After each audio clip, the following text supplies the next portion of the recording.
उठनी एकादशी। तुलसी के पास चुपचाप रखें एक चीज, जो मांगेंगे हर इच्छा पूरी होगी, या कहिए तो मन की इच्छा आपकी पूरी हो जाएगी।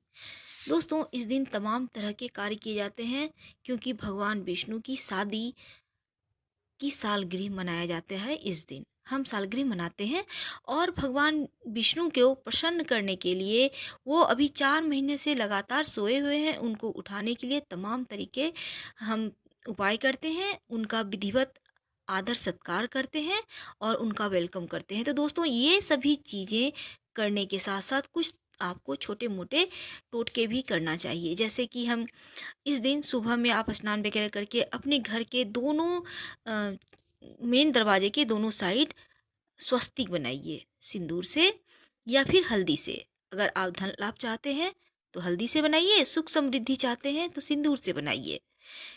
उसके बाद आपको पास में कोई मंदिर है तो वहाँ जाइए, एक दिया, घी का दिया आपको एक वहाँ जला के चले आना है। ये बहुत ही अच्छा उपाय है। अगर आप चाहें तो थोड़े से ईख, थोड़े से प्रसाद फल भी लेके मंदिर में जाके आप वहाँ पर दे सकते हैं। भगवान को जगाने के लिए हम तमाम तरह का प्रयोग कर रहे हैं, और भगवान जैसे ही जगेंगे आपकी दिल की इच्छाएं पूरी करेंगे। हमने जैसे एक और वीडियो अभी अभी हमने वीडियो डाला है, उसमें बतलाया है कि कैसे आप भगवान को जगाने के बाद उनके चरण छू के आप उनसे अपनी दिल की इच्छा पूरी करने की प्रार्थना करें, और वो आपकी मनोकामना हाथों हाथ पूरी करेंगे। साथ ही आपको कथा भी इस दिन जरूर सुननी चाहिए। कहते हैं कथा सुनने से इस दिन के आधे पुण्य फल आपको मिलते हैं। अगर आपने एकादशी का व्रत किया है तो बहुत अच्छा है। इस दिन फल और जूस पी के रहिए, चाय भी पी सकते हैं, कॉफ़ी भी पी सकते हैं, लेकिन अन्न मत खाइएगा, नमक तो बिल्कुल भी नहीं। अगर आप स्वस्थ नहीं हैं तो फिर आप अन्न खाइए, पर चावल, नमक, लहसुन, प्याज वगैरह मत खाइएगा। दोस्तों, इस दिन सात्विक भोजन जरूर खाना चाहिए, क्योंकि इस दिन नॉनवेज खाने से, कहते हैं एकादशी के दिन अगर नॉनवेज खाया जाए तो गुरु कमजोर होता है। जैसे हम बृहस्पतिवार के दिन नहीं खाते हैं, बिल्कुल वैसे ही एकादशी के दिन भी नहीं खाना चाहिए, वरना आपका गुरु दूषित हो जाएगा। और गुरु हमें हमारे जीवन में धन, लड़कियों के लिए विवाह, संतान, शिक्षा, अच्छी जॉब, सब कुछ देते हैं। तो इन सभी चीज़ों से अगर आपको लाभ चाहिए, आप चाहते हैं सब कुछ अच्छे से हो, तो फिर आप इस दिन मत खाइएगा। एकादशी के दिन वैसे तो बैगन, मसूर की दाल, मूली वगैरह भी नहीं खानी चाहिए। हाँ, तो दोस्तों, हम बात कर रहे हैं कि इस दिन आपको एक प्रयोग करना है। तुलसी के नीचे आपको एक, सबसे पहले तो शालिग्राम भगवान की स्थापना जरूर कीजिए तुलसी के नीचे। अगर आपके घर में पहले से है तो कोई बात नहीं, इस दिन अच्छे से साफ कीजिए और पीला कपड़ा, उन्हें वस्त्र अर्पित कीजिए। और रात में आपको अपने सुखद वैवाहिक जीवन के लिए या शीघ्र शादी के लिए तमाम उपाय भी आपको करने चाहिए। हमने वीडियो में अभी भी डाला है, आप देख लें। रात में आपको 2 कपड़े उन्हें अर्पित करने हैं, एक तुलसी माँ को रेड कलर का, और शालिग्राम भगवान, या फिर नहीं है शालिग्राम भगवान तो विष्णु जी की तस्वीर रख लें, उनको पीले कलर का। दोनों में गांठ लगाइए और ये कपड़ा पूजन के बाद अपने पास सुरक्षित रख लीजिए। इससे आपके वैवाहिक जीवन की तमाम समस्याएं दूर होंगी। दोस्तों, इस दिन तुलसी जी के नीचे दीपक जलाना मत भूलिएगा, घी का दीपक जलाना है आपको। और इस दिन अपने घर के पास के मंदिर में एक दीपक जलाइएगा। अपने छत पे एक दीपक जलाइए, ताकि जैसे हम अपने दीपावली मनाते हैं, बिल्कुल वैसे ही देवों की भी दीपावली मनानी है। आप चाहें तो सरसों के तेल का भी जला सकते हैं, और उसमें 2 लौंग डालना मत भूलिएगा। दोस्तों, आप ये प्रयोग करके देखें, आपको लाभ जरूर होगा। पौराणिक कथा। एक बार माता लक्ष्मी भगवान विष्णु से पूछती हैं, स्वामी, आप या तो रात दिन जगते ही हैं या फिर लाखों करोड़ों वर्ष तक योग निद्रा में ही रहते हैं। आपके ऐसा करने से संसार के समस्त प्राणी इस दौरान कई परेशानियों का सामना करते हैं। इसलिए आपसे अनुरोध है कि आप नियम से प्रतिवर्ष निद्रा लिया करें। इससे मुझे भी कुछ समय विश्राम करने का समय मिल जाएगा। लक्ष्मी जी की बात सुनकर नारायण मुस्कुराते हैं और कहते हैं, देवी, तुमने ठीक कहा। मेरे जागने से सब देवों और खासकर तुमको कष्ट होता है। तुम्हें मेरी वजह से जरा भी अवकाश नहीं मिलता, अतः तुम्हारे कथनानुसार आज से मैं प्रतिवर्ष 4 माह वर्षा ऋतु में शयन किया करूंगा और मेरी यह निद्रा अल्प निद्रा और प्रलयकालीन महानिद्रा कहलाएगी।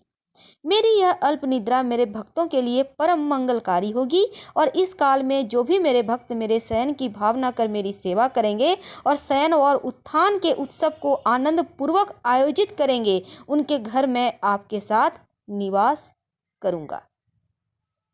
एक दूसरी कहानी आती है। एक राजा के राज्य में सभी लोग एकादशी का व्रत रखते थे। प्रजा और नौकर चाकरों से लेकर पशु तक को एकादशी के दिन अन्न नहीं दिया जाता था। एक दिन दूसरे राज्य का एक व्यक्ति राजा के पास आकर कहता है, महाराज कृपा करके मुझे नौकरी पर रख लें। तब राजा ने उसके सामने एक शर्त रखी कि ठीक है रख लेते हैं, लेकिन रोज तो तुम्हें खाना मिलेगा पर एकादशी के दिन अन्न नहीं मिलेगा।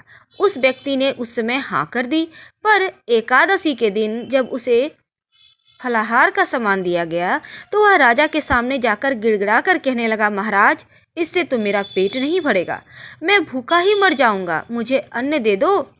राजा ने उसे शर्त की बात याद दिलाई, पर वह अन्न छोड़ने को राजी नहीं हुआ। तब राजा ने उसे आटा, दाल, चावल आदि दे दिए। वह नित्य की तरह नदी पर पहुंचा, स्नान कर भोजन पकाने लगा। जब भोजन बन गया तो वह भगवान को बुलाने लगा, आओ भगवान भोजन तैयार है। बुलाने पर पीताम्बर धारण किए हुए भगवान चतुर्भुज रूप में आ पहुँचे और प्रेम के साथ उसके साथ भोजन करने लगे। भोजन आदि करके भगवान अंतर्ध्यान हो गए और वह अपने काम पर चला गया। 15 दिन बाद अगली एकादशी को वह राजा से कहने लगा, राजन मुझे दूना सामान चाहिए, उस दिन तो मैं भूखा ही रह गया। जब राजन ने इसके कारण पूछे तो उसने बताया, हमारे साथ भगवान भी तो खाते हैं, इसलिए हम दोनों के लिए ये सामान पूरा नहीं होता। यह सुनकर राजा को बड़ा आश्चर्य हुआ। वह बोला, मैं नहीं मान सकता कि भगवान तुम्हारे साथ खाना खाते हैं। मैं तो इतना व्रत रखता हूँ, पूजा करता हूँ, पर भगवान ने मुझे कभी दर्शन तो दिए ही नहीं। राजा की बात सुनकर वह कहता है, महाराज यदि विश्वास ना हो तो साथ चलकर देख लेवे। राजा एक पेड़ के नीचे छिपकर उसके पीछे बैठ गया और उस व्यक्ति ने भोजन बनाया। भगवान को शाम तक पुकारता रहा, परंतु भगवान ना आए। अंत में उसने कहा, भगवान यदि आप नहीं आएंगे तो मैं नदी में कूदकर प्राण त्याग दूंगा।